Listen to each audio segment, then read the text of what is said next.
Hello and welcome again to another spot of positivity. It is Move With Me Monday, and I just want to say welcome here. I'm Rosalie. I love to kind of just give you a little bit of my inner encouragement for today. And today, usually on Mondays, I talk about health and body and that sort of thing. And I think last week I was starting to speak about a book I read called A Year of Living Danishly. And I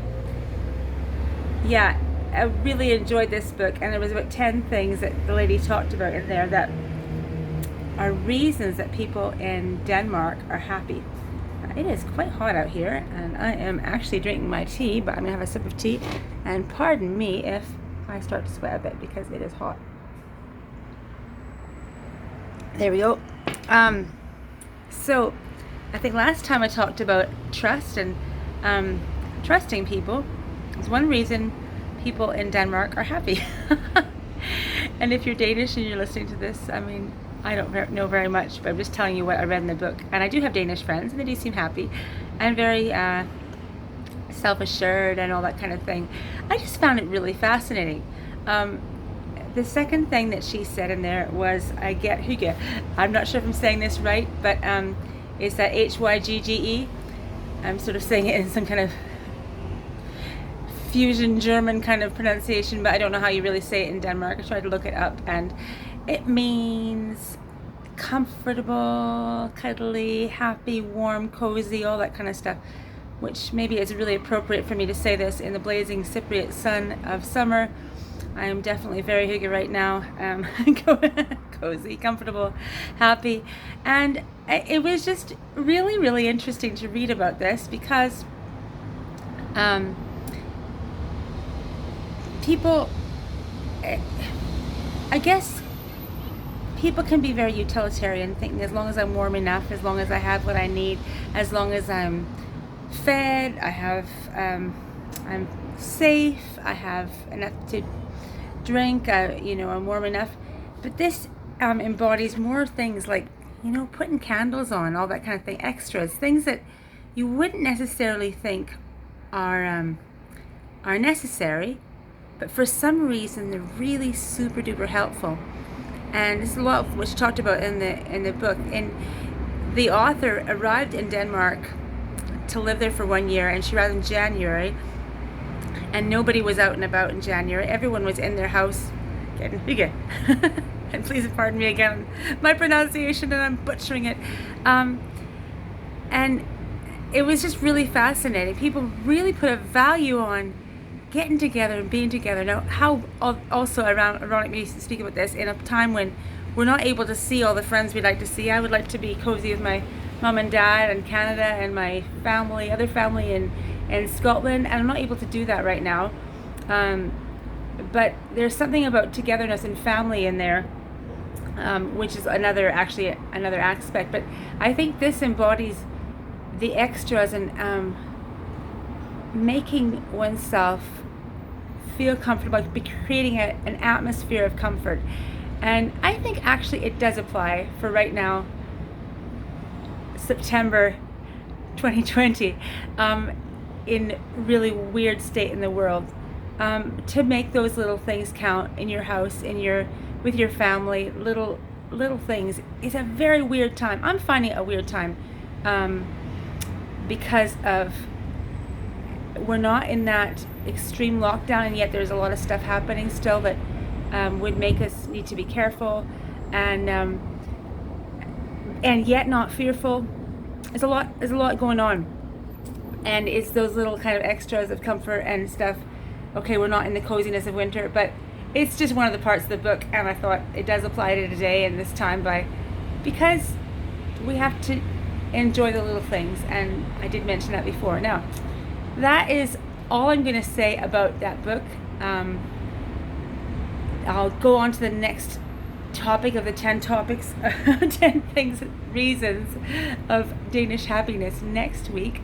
But meanwhile, I'm just going to say a little bit about exercise and diet and all that kind of thing For me, right now, I'm finding it hot. I'm finding it kind of crazy.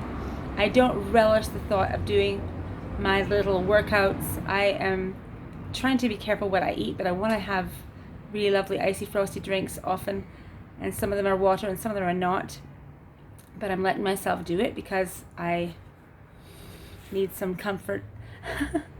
And I am keeping on going, and I just want to encourage people to keep on going.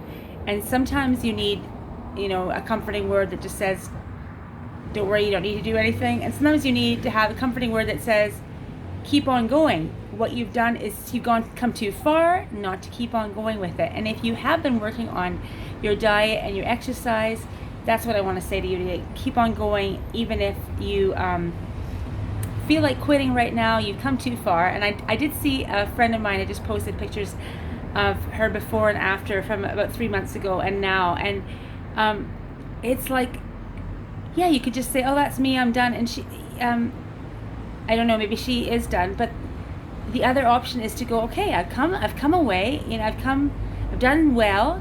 I'm still on a journey and I want to keep on going. And I think if you can do that for yourself, keep on going, keep on working at it, because you can do it and you're worth it. And the joys and the benefits of it are absolutely great. Don't give up, even if it's hot or even if it's stuff around you makes it hard. If you don't do well one day, pick yourself up the next day and go for it. I really, really, really, really highly suggest doing small things as opposed to going completely mental. For me, that's what works. I'm not a super sporty person. I'm doing little things to help, and I'm keeping on going with my 7-minute workout. I was thinking about how I've talked about that a few times on here, and even though you viewers are completely virtual and some of you are watching and some people, there's not lots of people watching, but I'm doing it also for you because I said I was going to do it. I'm keeping on going even on the days that it's hard, and I think it's helping. I'm not in a hurry. I'm just going for it and keeping on going. Every day is a new day. I'm enjoying doing my steps now. I didn't used to enjoy them, so that's a start. I'm doing 5 flights of steps up and down 9 times a day, which is not like a whole lot, but it was harder to begin with, and now I can actually relish it, and unless I'm carrying groceries, which does make it a pain. So it's these little things. If I was doing an hour or half an hour workout, I don't think I wouldn't want to keep on going with it. And some people will. Some people just want to give their whole hearts to it, do an hour workout, aerobic cardio workout, and that is not me. I'm doing little tiny bits of cardio, and that is all. So whatever you can manage, keep on going. Don't worry about it. Don't give up. And if some people need to do a little black and white extreme thing to begin with, that's fine. I have another friend who's doing that. She's cutting out meats for a while. But for me, I'm just keeping on going with what I'm doing. I'm being careful. I'm trying not to eat when I'm not hungry. All those things that I've spoken about in the past. And I just want to, just encourage anyone who's watching me, keep on going for it. Don't worry. Don't give up. You fall down one day, pick yourself up. You're worth it. You can do it. And I know because I have done it. And I have actually, my yo-yoing has decreased. For the last 15 years, I maybe have yo-yoed a little bit, but not in a big way because I've been really careful. So you can eventually get out of it and be more, flatten the curve, flatten the up and down weight loss curve, and get to a place you want to be, and then you might fluctuate a little bit, and that's okay. I'm not a slave to the scale. I'm not weighing myself very much at all, because I find it kind of discouraging. If I'm kind of at my right weight already, I just do it once in a while. I want to fit into my clothes, feel good in my clothes, and that's what I do. Some people find the scale really good, but even if you do, don't do it too often because there's all these other factors like water retention, and hormones, all that sort of thing. So don't be a slave to it. and just enjoy your little victories. Keep on going, and don't worry, it's going to be good. Thank you so much for watching. Please click like and subscribe and all that happy good stuff. Have a really positive, happy day. Thanks for watching.